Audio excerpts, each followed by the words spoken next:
I'm Brandi Kruse. This is Undivided. Thank you for being here. Thank you for your continuing commitment to give common sense a comeback. And thank you to Undivided subscribers who are helping us to grow this mission. If you're not a subscriber already, we do a bonus episode every single week on Patreon and Locals. That's patreon.com/undivided. Or you can become a contributor on my Locals community, brandikruse.locals.com. I want to start with the big news of the day. News that wasn't perhaps unexpected. But that nonetheless is significant. Anthony Fauci announcing that he is going to retire at the end of the year. And look, he's been in public service for a really long time. 38 years as the director of the National Institute of Allergy and Infectious Diseases. And of course, more recently, he's been the chief medical advisor to President Joe Biden. And he did work, going back to the AIDS epidemic, with very little fanfare. He just wasn't a household name. Obviously, that changed during COVID-19. He became not only a household name, but a very controversial figure during the pandemic. Before I get to sort of my thoughts on Fauci's decision to retire and maybe the legacy he leaves behind, I'll read what President Biden said when he announced that he was leaving. He called him a dedicated public servant, saying, because of Dr. Fauci's many contributions to public health, lives here in the United States and around the world have been saved. The Secretary of the Department of Health and Human Services said of Anthony Fauci, he had an ability to break down complex science in simple terms to the American people to save lives. Look, I'm not someone who hates Anthony Fauci. I know he's become controversial. There are people who wanted him to be fired or to step down during the pandemic. And there are individuals who think that he was wrong about an awful lot when it came to COVID-19 and recommendations that were put out about maybe lockdowns or vaccines and boosters. My issue with Dr. Fauci, and frankly, a lot of governors during the pandemic, Washington Governor Jay Inslee being one of them, is a complete lack of humility. If at the beginning of the pandemic, you would have had Governor Inslee come out or someone like Dr. Fauci come out and say, look, this is an unprecedented situation for our country. At least in modern history, this is going to be a rapidly changing situation. We're going to try some things. They might not work. We're going to order some things. They might end up being the wrong thing. But we're going to all try to row in the same direction. And if you can just give us a little grace to try to work through this, we're going to do the best we can. I think had they come out at the gate with that messaging, things would have been a little bit different. But instead, you had particularly governors come out and put down these dictates and act as if they could do no wrong. And that anybody who disagreed with them was disagreeing with them for political reasons. And Governor Inslee had some language just vilifying people of the other political party. Trump supporters, I am reminded of this one clip where he was I don't know if it was an effort to try to break through to Republicans and try to convince them to get vaccines or whatever it is, but it just came off as incredibly condescending. People were saying, hey, that's my decision, I can run the risk. The problem with that is you're making a risk for everybody around you when you don't get vaccinated. You're a risk for your spouse, you're a risk for your kids, your grandkids, your parents, your co-workers, because you are a bioreactor facility generating virus and spreading it around, including to kids who can't get vaccinated. I want to reiterate that. If you're a 50-year-old man who, voted for Donald Trump and didn't think COVID was a problem and you don't get vaccinated right now, you arrest every kid in your city because you could be spreading a virus to a 10-year-old who can't get eligible for the vaccine right now. Now, some of us think that's not responsible. And if that's judgmental, so be it. And to a certain extent, Dr. Anthony Fauci operated in the same way. I'm sure he never expected to be under attack in the way that he was. And I do think a lot of the attacks on Dr. Fauci were unfair and went too far. But had he had an ability to be contrite and to say, look, we were wrong about, for instance, the lab leak theory. We were wrong to dismiss that outright as, a conspiracy. We were wrong about the efficacy of masks. And you remember at the beginning, they said, regular people don't even need to wear masks. And obviously they changed course on that pretty quickly. I think that even for someone who had been doing this as long as he had, to be able to say, you know what, we tried this, it didn't really work. We thought this, it turned out not to be true. I think that's how you gain people's respect. And the same, journalists are a great example of this. Even if you get something wrong, to be able to come out and say, look, I got that wrong. I made a mistake and I'm sorry. Those are the reporters that you can really trust the most. And I think the same goes for Dr. Fauci. You know, he was in Seattle recently. He got an award from the Fred Hutch Cancer Research Center. And he had this statement that just really made him seem out of touch and kind of a big fan of himself. It's called the Fauci effect, which is sort of like,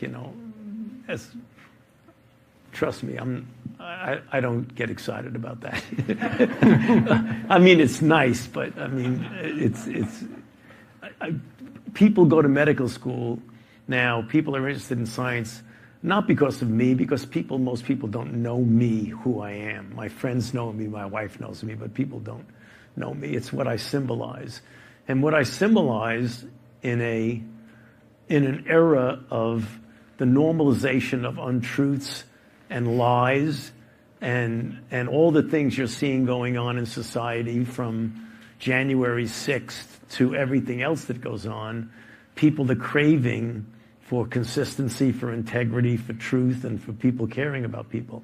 Now, should Dr. Fauci be proud of his decades of public service? Absolutely. But again, I think when you look at it, it's hard to argue. I don't think anybody could argue that the government's response to COVID was perfect. And in fact, far from it. And the CDC, not even the CDC thinks it was perfect. The director, Dr. Rochelle Walensky, comes out this week, and there was an email leaked that said that they made, quote, dramatic mistakes and are in need of radical reform when it comes to their response to COVID-19.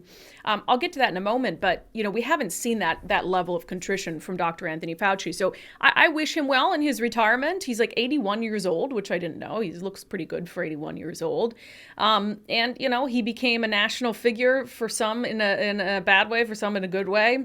But I just wish that he had been more willing to come forward and admit mistakes and change course for the good of the country, for the good of the country during the pandemic. But when it comes to the CDC, I saw Republicans and conservatives making a lot of this, that the CDC came out and admitted, yeah, we made major mistakes during the pandemic. And I was reading this article from Town Hall, the headline, "The CDC finally admits it failed."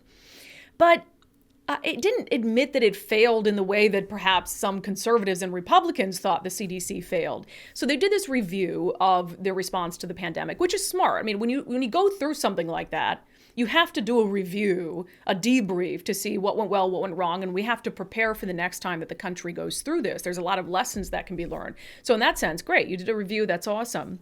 The review entailed 120 interviews with CDC staffers, some people outside the agency, folks who, were going through this and could recommend changes. But a lot of what they're recommending has to do not with decisions they made that were inherently wrong, but with the way they communicated those decisions to the American people. For instance, releasing scientific findings and data more quickly to improve transparency, translating science into practical and easy to understand policy, improving communication with the public, working better with other agencies and public health partners, and training and incentivizing the agency's workforce to respond better to public health emergencies. So a lot of it, there's nothing in here about like, hey, we totally changed course on masking in the middle of the pandemic and confused the hell out of people. There's nothing in here coming out and saying, okay, maybe little kids don't need a vaccine. Maybe little kids don't need a vaccine and boosters for COVID since it's clear that they're not at as great of risk. Maybe acknowledging some of the real side effects to the COVID vaccine that we've seen in people. Maybe acknowledging natural immunity. I mean, that was something that for a long time, people were like, I got COVID. Why do I need to get a vaccine? Why do I need to get a booster? And it was like, oh, no, we don't know enough about natural immunity. We're just dismissing natural immunity, which has been widely accepted as being effective when it comes to other diseases. And now the CDC all of a sudden came out a couple weeks ago and said, oh, yeah, we no longer have to treat vaccinated and unvaccinated people differently because they acknowledged natural immunity. And so the CDC is really talking about here when they admit they failed. they only really think they failed on the communication front with the public, on trying to relay what they were talking about to the public in an effective way. I mean, that's what I take out of this review. And so I think that they're failing to acknowledge some of the biggest problems of the government's response to COVID. And that was, in a nutshell, acting like they had 100% certitude in every single thing they were putting down, as opposed to couching that and letting the public know, this is what we know right now. We could be wrong, it could change, but we're going to do the best we can with the best information that we have available to us. That would have been the way to go for the CDC, the way to go for Dr. Anthony Fauci, the way to go for governors like Washington Governor Jay Inslee, that would have instilled way more trust across the political spectrum in the American populace, in the government's response to COVID-19. So best wishes to you, Dr. Anthony Fauci, in your retirement. I know there are some people who are probably celebrating it today, but, I admire anyone who serves the public for as long as he has. And we will keep our eye on what changes exactly the CDC is going to put into place to make sure that they respond to the next pandemic better than they responded to this one. We continue to focus on the issue of public safety, which I believe is the most pressing challenge that we're facing across the country right now, from the southern border to the drug crisis that's creating, first it's costing lives, but it's also wreaking havoc on our communities. The degradation of quality of life is a huge issue. One of the laws in Washington state that we've been just railing against, because to me it seems idiotic, is a law that was passed by Washington state lawmakers that dramatically limits the circumstances under which a police officer can pursue a suspect. And so essentially it's like, unless you committed a violent crime and there's probable cause to pull you over, police kind of can't do anything. And so the result of that, the Washington State Patrol, for instance, has seen more than 1,000 people just drive away from traffic stops. Since the beginning of the year, which is absolutely insane. There have been instances where suspects to crimes have called 911 to tell the dispatcher, hey, tell police to stop chasing me. That exact scenario happened in Seattle with a man who was suspected of holding his girlfriend or a domestic partner hostage in a vehicle with her cat. Have girlfriends at before. They're not supposed to be able to chase.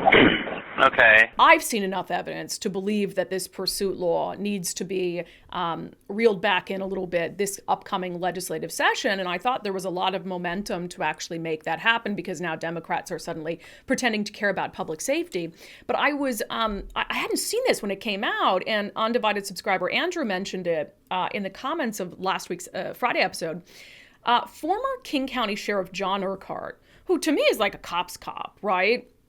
He published an op-ed in the Seattle Times titled, "Police Chase Law is Saving Lives. It would be a mistake to roll it back." And I thought, John, what is this? Are you serious?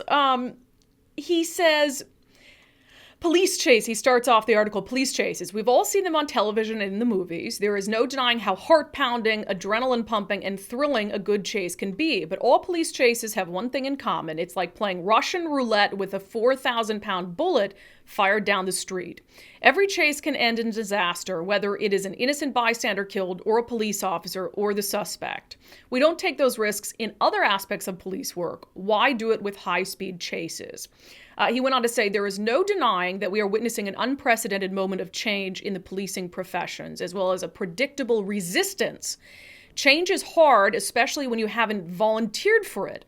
Some of the reforms adopted by the Washington legislature in 2021, like the new certification standards to work as a police officer, set nationwide precedent. Yet others, such as restrictions on vehicular pursuits, reflect long-standing public safety best practices. So he goes on to say, essentially, that he agrees with the general concept of what the police pursuit restrictions were designed to do. He says, under this, for example, a homicide suspect could be chased, but under old law, rather, a homicide suspect could be chased, but so could a shoplifter. He said, is it really worth someone getting killed, anyone, over property? And so he's saying that, yeah, this stops police from pursuing suspects when it is a crime that isn't as serious as it would be if we killed someone during a police pursuit.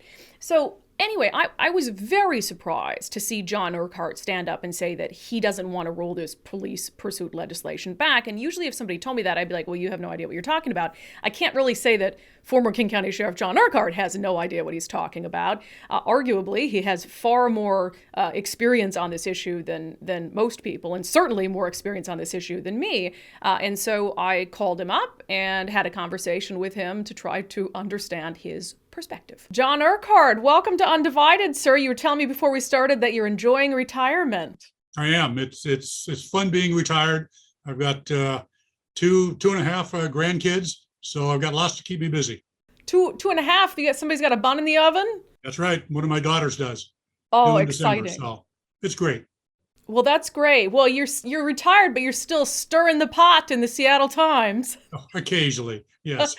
So I didn't see this right when it came out, and then someone had mentioned it to me over the weekend, and I read it, and my initial reaction is, what the hell, John? What happened in retirement to you? But I figured, let's have a conversation about kind of where you're standing on this.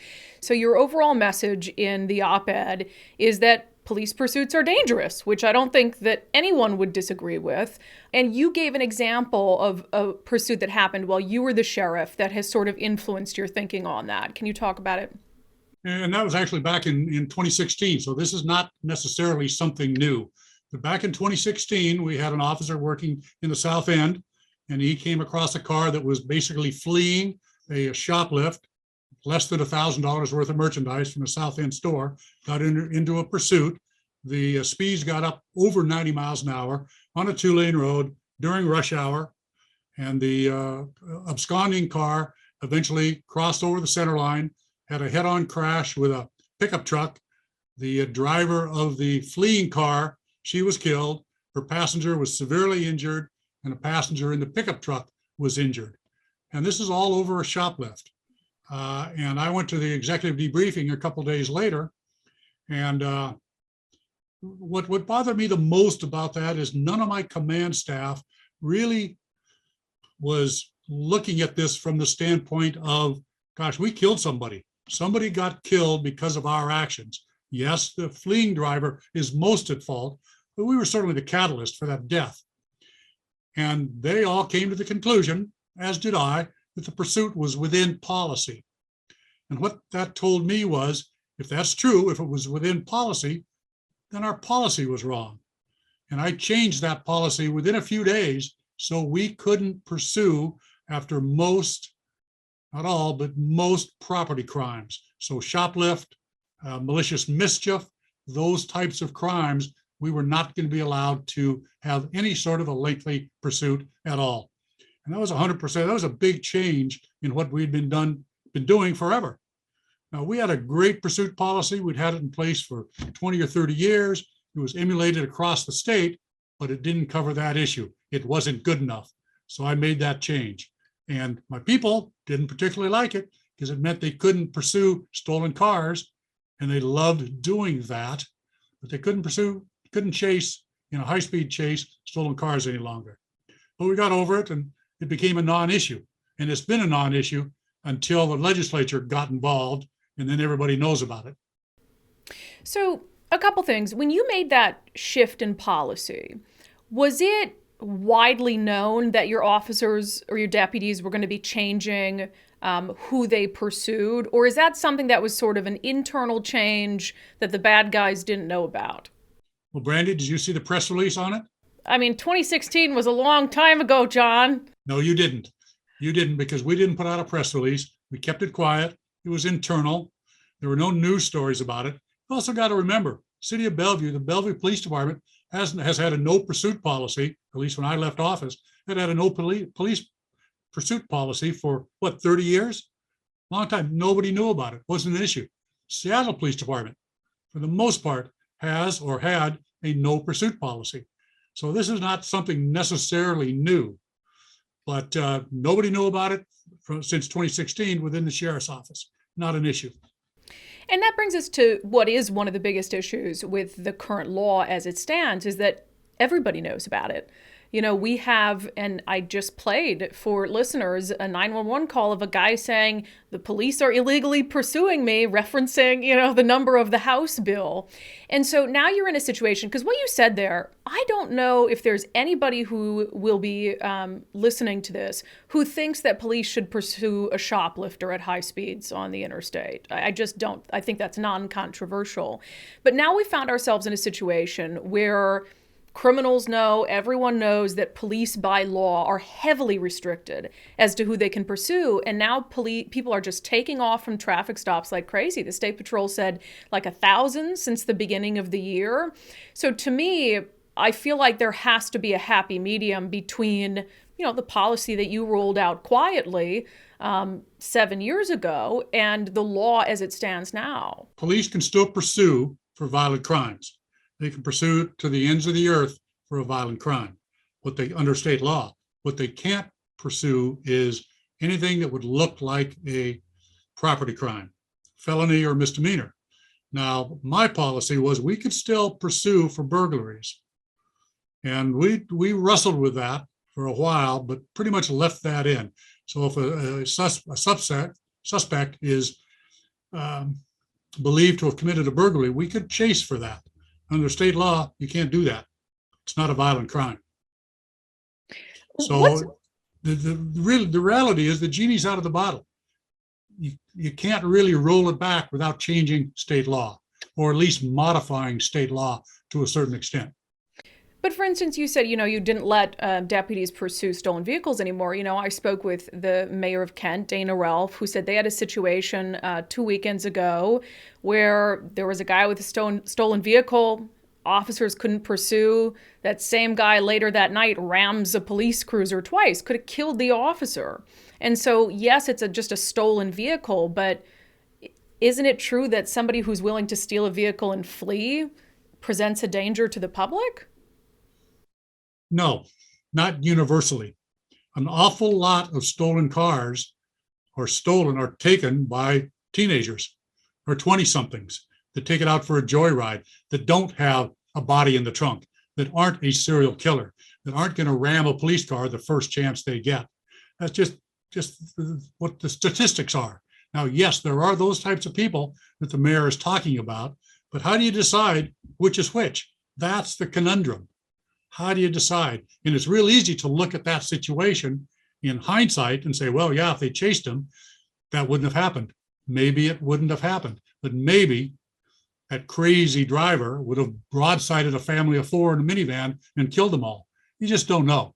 So you can't base the policy on something like that. And you don't think that leaving it up to the judgment of officers using, a set of internal criteria is good enough? I think that's, in an ideal world, absolutely. That's the way it should be. But you look at the example I gave, and not only the driver of that police car, but his sergeant, who should have been monitoring, and probably was, didn't think that it could be called off or should be called off. And it should have been called off right away, but it wasn't. Remember, I had over 600 patrol officers, 103 sergeants, and the competency and the quality and the decision-making ability is different times 103 for the sergeants. So that's why we have policies. You can't always trust in them to make the right decision at the right time. And most of the time, it doesn't really matter. But when you're talking a life and death situation, and a life and death situation of my family or your family or another innocent family, then it's absolutely critical that sometimes we need to tamp these things down. And I think that's really when the public stops and really thinks about it, I think that's what they want as well.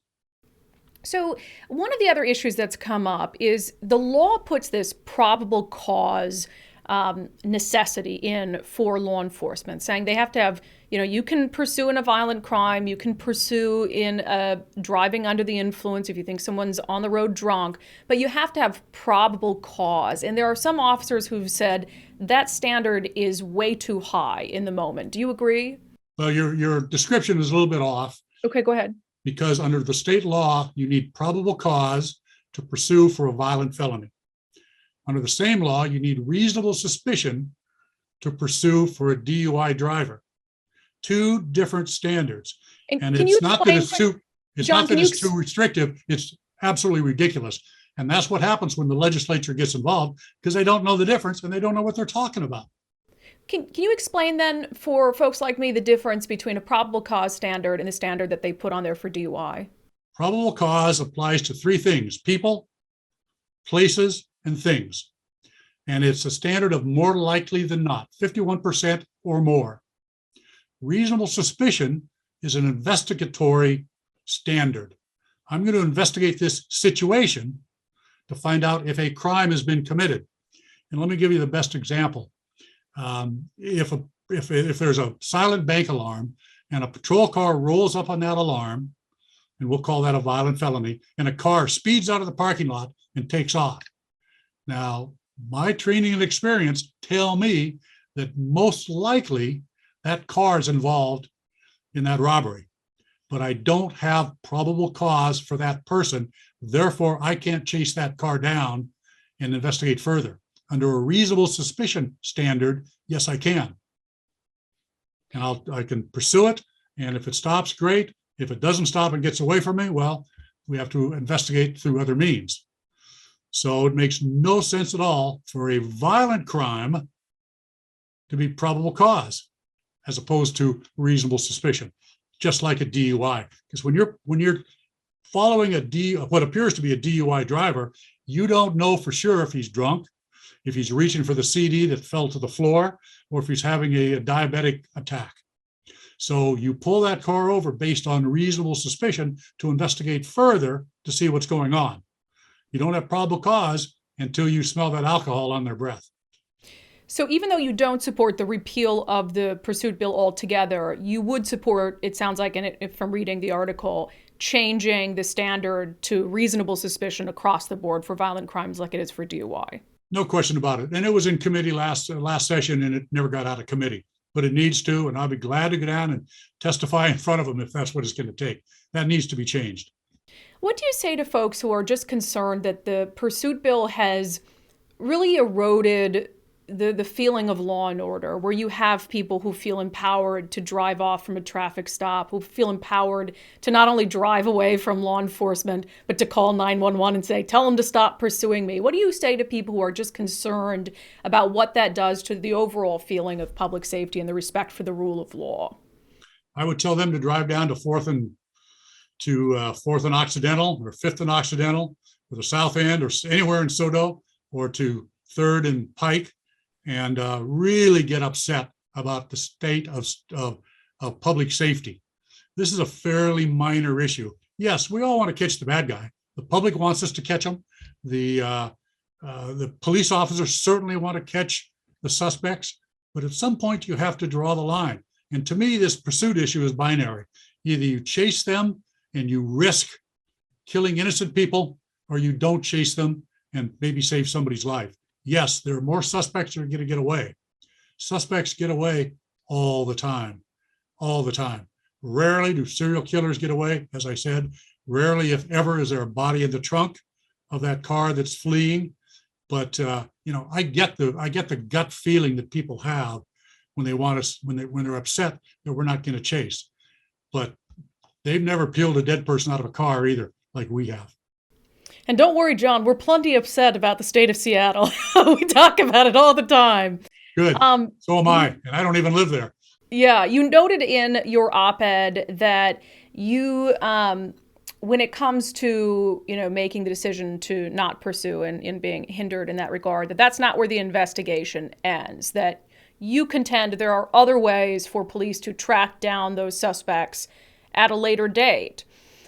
One of the questions I have about that, and again, you're the expert on policing, I'm not, but for instance, hit and runs, those are very difficult cases to prove because you can find a car, but how do you prove who was in the car, right? And so I see that same issue with people who flee from a traffic stop. You can find the car later on, but how do you prove who was driving the car? So I guess I'm skeptical about how police would be able to track down suspects later on. Well, the reality is if you pull a car over for speeding and he takes off, there's really not going to be any follow-up. like you say, it's a crime that's probably not going to get solved. On the other hand, if you have a stolen car or even a burglary suspect, under state law, we're not going to be able to pursue that car, but we're going to find the car, and you can take fingerprints, you can look for witnesses, you can look for doorbell cameras of the person that ran off. There's a number of things you can do to solve that particular crime if you need to. But if you break it down just to a traffic stop, no, you're not going to catch that person. You're not going to be able to write that $124 ticket, which, since I was doing police work, is probably a lot higher. Yeah, well, I'd like to see him scrap it and start over, but I do like your thoughts about just changing the standard, and hopefully they're going to do something with it this legislative session. John, can I ask you just some general questions on the state of crime? Of course. How do you think things are going? It's so depressing for me as a police officer to see what's going on. You know, I mentioned certainly Soto, what's going on in Seattle, but other areas as well. It's depressing. I know how depressing it is for police officers. The state of criminal justice, it's not just police work. The state of criminal justice and where we have evolved over the last few years is absolutely horrible. Whether it's the charges that aren't getting filed or getting filed too late, whether it's the judges that are letting people out when they shouldn't, whether it's the no bail project where they're bailing people out that shouldn't be out of jail, whether it's the fact that we don't have enough police officers on the street, certainly at the sheriff's office or at the Seattle Police Department, and almost any department you want to talk about, you need more police officers. But people don't want to come to the job, I believe, because of all the negative talk, the negative publicity, the defund the police, the attitude of the Seattle City Council is keeping people from coming to the job. And that absolutely affects public safety. We can talk about the public safety of cars getting, stolen cars not getting stopped all the time. But the reality is, if you don't have cops on the street, then people are not going to be safe, or they're not going to feel safe. Our motto at the sheriff's office, our vision was reduce crime and the fear of crime. Fear of crime is huge, and it's especially big right now. And that needs to be fixed. And it's going to take forever. It's so far in the police work is so far in the toilet right now. It's going to take forever to dig it out. Yeah, I tend to agree with you. It's a complicated issue. There are a lot of contributing factors. How much do you believe politicians are responsible for it in our state and political rhetoric? 8 out of 10. Yeah. I blame the politicians. I really do. They're, especially in Seattle, they're the ones that have created the situation in Seattle. But it bleeds over. You know, when I left the sheriff's office, we were at full employment +3. Now we're down by 115 people. A lot of different reasons for that, which I won't go into. But you know, it's just a terrible situation. How many is Seattle down? You've talked about it. 400, 300. Mm-hmm. It's you know, beyond the pale. You know, people want to be safe. They can't do it. If they want crimes to be investigated, we all heard about the sexual assault crimes that were being investigated, but the investigation was being delayed. They've got to put cops on the street. Where are they going to come from if they can't hire them right away? They're going to pull out the specialty units, the investigatory units, the DUI cars, the traffic cars. All of those are going to have to go and answer 911 calls. So it's a huge issue. Speaking of the sheriff's office, just a little background for folks. You were an elected sheriff. The sheriff is no longer an elected position. It's an appointed position. Politicians now appoint the sheriff. What do you think about that? I mean, I was pretty surprised that voters would vote away their right to choose the sheriff, but they did. What do you think about the fact that it's appointed and how that factors into the functionality of the sheriff's office? Well, there are 39 counties in Washington. 38 of them have an elected sheriff, except for King County. There are 3,000 sheriffs across the United States. They're almost all, with very, very few exceptions, they are elected. And there's a reason for that, because you take politics out of the equation. Right now, you have the county executive, for all practical purposes, running the sheriff's office, just like he runs roads and the building department and everything else. That's not a good way. You think the current sheriff is going to be able to speak out if she disagrees with Dow on any really major issue, and she's not. She's not going to be able to do that. Now, the reasons they went to an appointed sheriff, or many, and I'm not really going to get into them. I think you know some of them. But there also wasn't a big pushback from the then current sheriff when it came time to vote. And I think the county council was a bit disingenuous in asking for an elected sheriff. Because one of the things they said is they can get away from the nepotism. They can get away from a sheriff that came from within the department. And what's the first thing they did? They appointed a sheriff from within the department. And I like Patty Cole-Tindall. I hired her away from Dow in 2015 as a chief, as a division chief. So I know her very well. I know how competent she is. And I think she'll probably make a great sheriff. But that's not what the council said they were going to do. So where's the new blood that came into the King County Sheriff's Office to make changes? It's not there. It's basically a lifetime county employee that is now the sheriff. And if there was an elected sheriff, that wouldn't be the issue. And you can bet if I was still the elected sheriff, I'd be speaking out a lot on a lot of very, very different issues because, Brandi, you know me, right? I do. Well, I thought I did. And then I read the Seattle Times op-ed and I was like, what happened to him in retirement? He got soft. No, again, I changed the policy when I was the sheriff in 2016. Yeah. So it's not a question of getting soft, but I was also a patrol officer, a very, very aggressive patrol officer, narcotics detective, vice detective for many, many years. But when you become a sergeant, or certainly when you become the sheriff, there are other issues you have to consider. Yeah. That's well, what John, leadership is. I appreciate your perspective. I think it's an unexpected one. Most folks in law enforcement have been vehemently opposed to the pursuit bill, so I appreciate you sharing your thoughts on it. And I learned some things chatting with you today that I didn't know. So hopefully they tweak it at least a little bit, and we'll have you back on if they do. Okay, great. Thank you, Brandi. Good talking to you again. I appreciate former King County Sheriff John Urquhart giving his opinion on this. It differs from mine. I am still not swayed. I do believe that the police pursuit law needs to be rethought by lawmakers. But, this is an important thing, and it's what unDivided's about, is trying to understand other points of view, not assuming people are always coming from a bad place. I think he does make some good points, and perhaps there's sort of a happy medium between the way the law is currently written and the way it was written before. I think we can find some middle ground there. This week, we expect to hear whether President Joe Biden is going to continue a pause on student loan repayments, which, if you have student loans, you know that you haven't had to pay on them essentially since the pandemic began. And so as of August 31st, that pause is set to expire. And Biden's under a lot of pressure to, one, extend it a little bit, but two, to go bigger. There are, of course, a lot of progressives in the Democratic Party who want the president to cancel student loan debt. Some say he should cancel up to $50,000 for each borrower. Some say he should cancel up to $10,000 for each borrower. One of the loudest voices on this has been Congresswoman Pramila Jayapal of Washington State. She represents the Seattle area.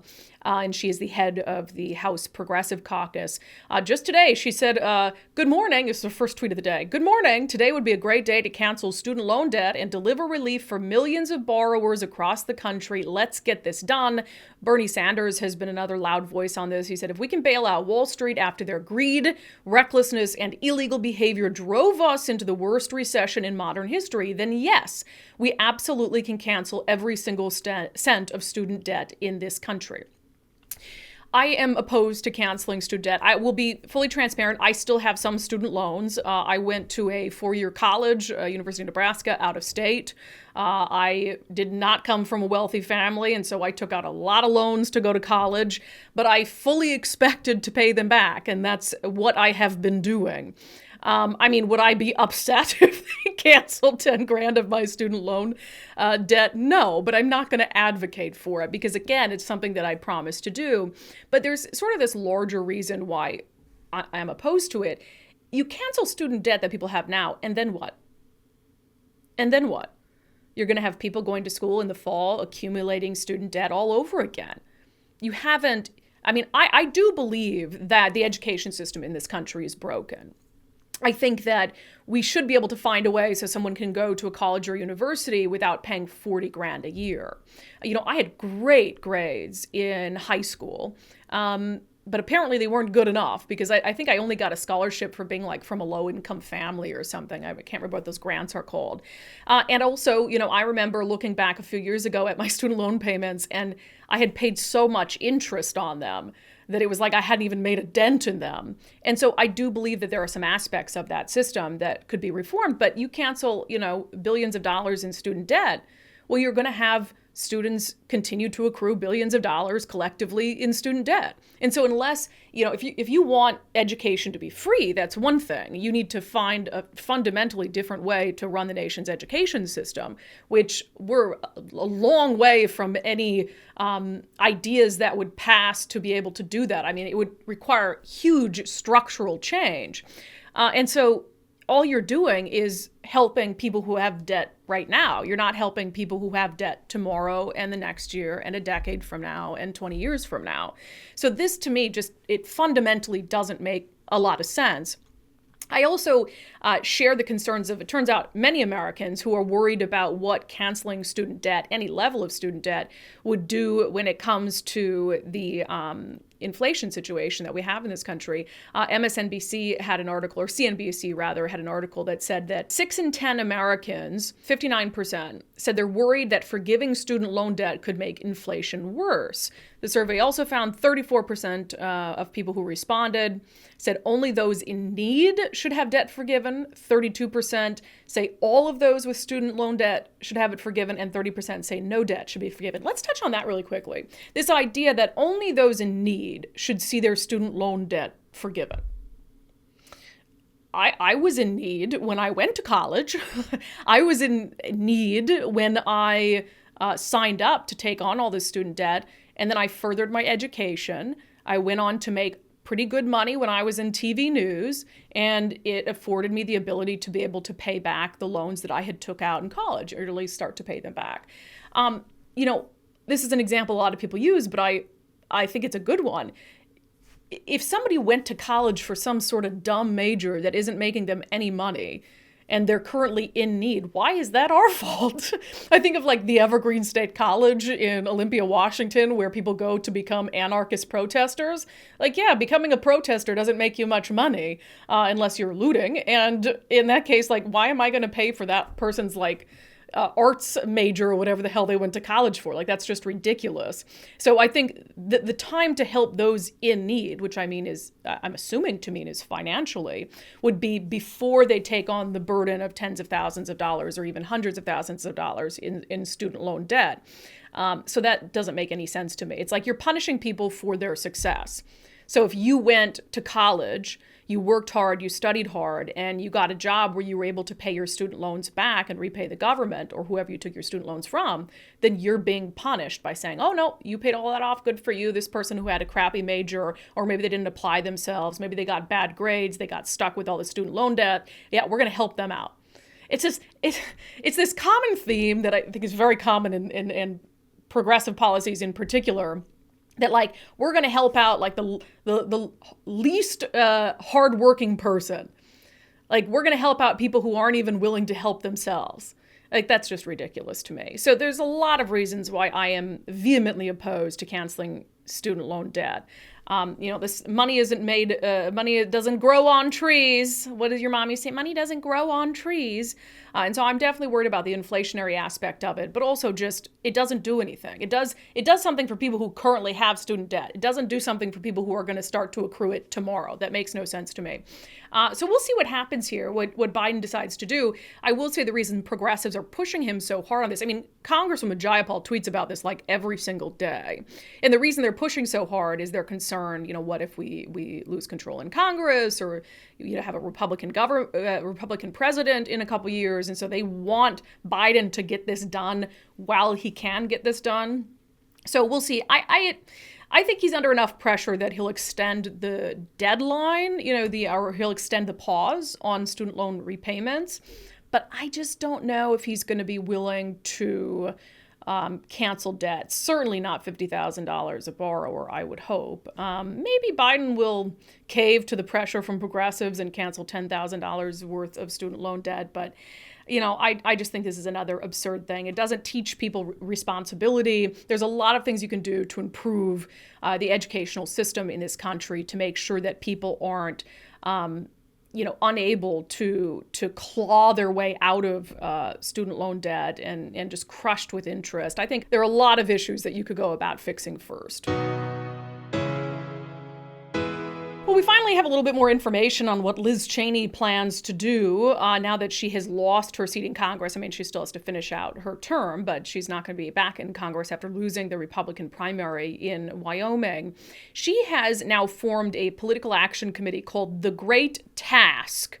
And the Great Task, what is it, you ask? Well, the Great Task is trying to defeat candidates who have claimed that the 2020 election was stolen from Donald Trump. That's like the sole mission of the Political Action Committee.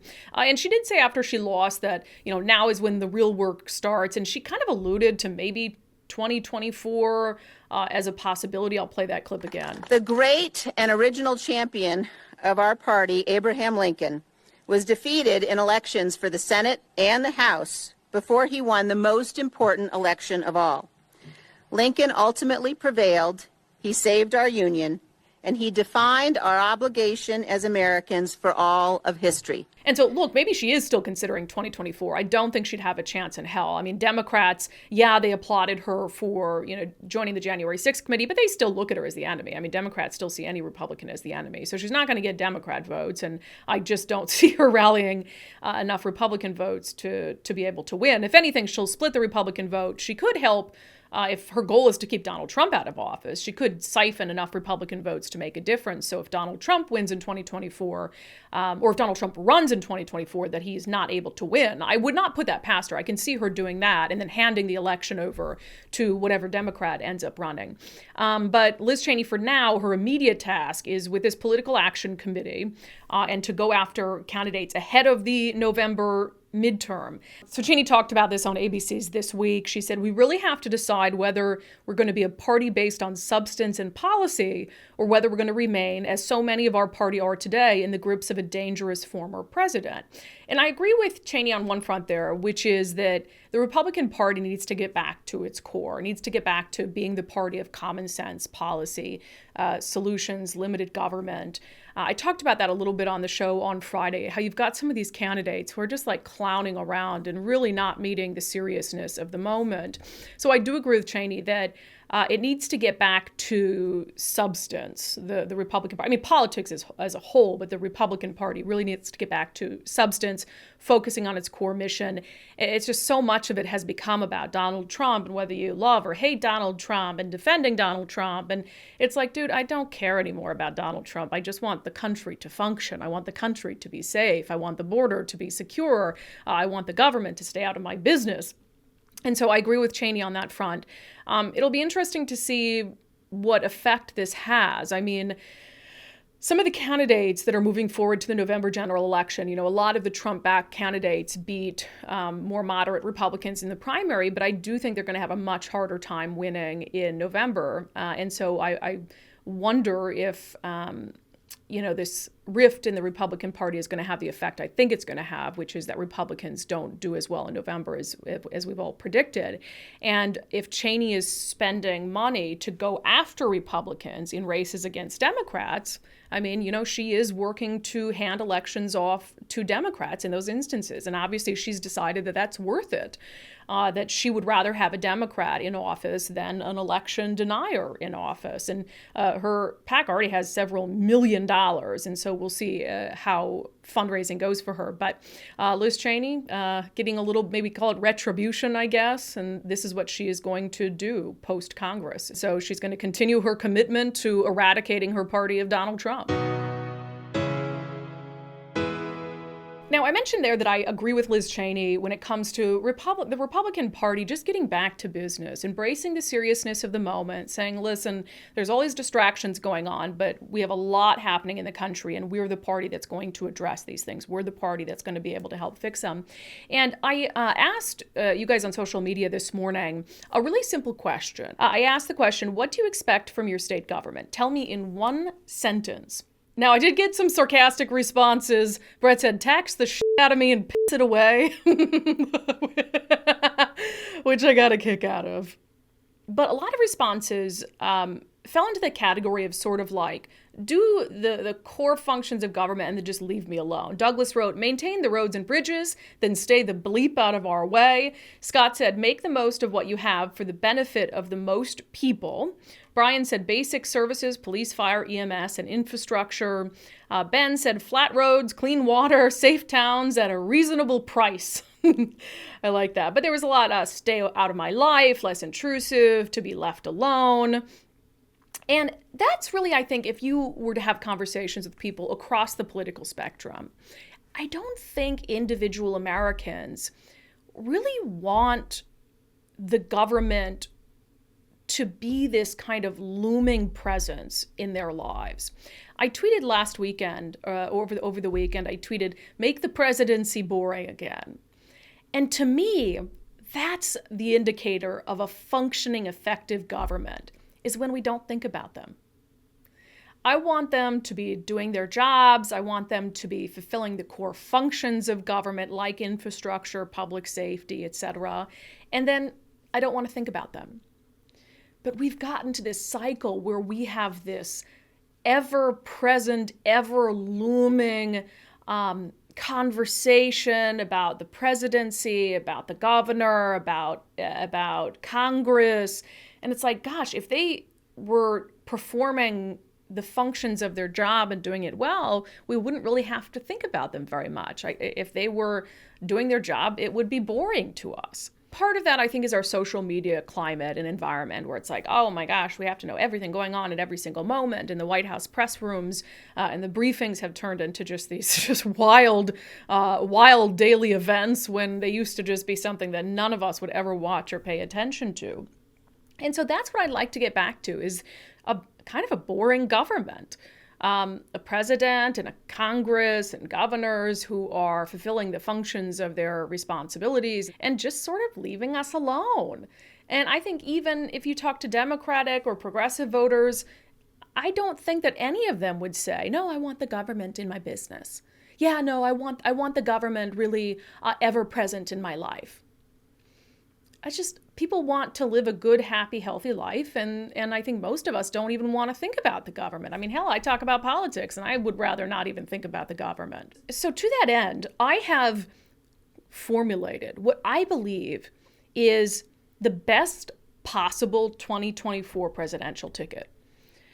I have a president in mind and a vice president in mind who I think could go to D.C., could do the job, could make the presidency boring again, would work like hell to fulfill the core mission of government, and would leave us alone. So I've come to this epiphany of who the perfect ticket would be. So I'm going to write an op-ed about that for subscribers on Patreon and Locals here this week. And I'm curious to hear your thoughts, but I don't want to, I think there's so much energy that we put into talking about like the politicians like Trump and Biden, and some people bemoaning or celebrating them or whatever. And it's like, we're kind of not even talking about what they're doing or what they're not doing. We're just talking about them as individuals and whether we like them or hate them. And it's like, dude, I don't care anymore. I just want government to function. So be on the lookout for Brandi's 2024 dream ticket, and we'll see how many of you think it would be a good one. All right, that's it for this episode of Undivided. Thank you for being here. Thank you for your continuing commitment to give common sense a comeback. Undivided is presented by our founding sponsor, 1530 Mortgage. You can visit them at 1530mortgage.com. And if you have not become a subscriber already, please do so on my Patreon page, patreon.com/undivided, or by becoming a contributor on my Locals community, brandikruse.locals.com.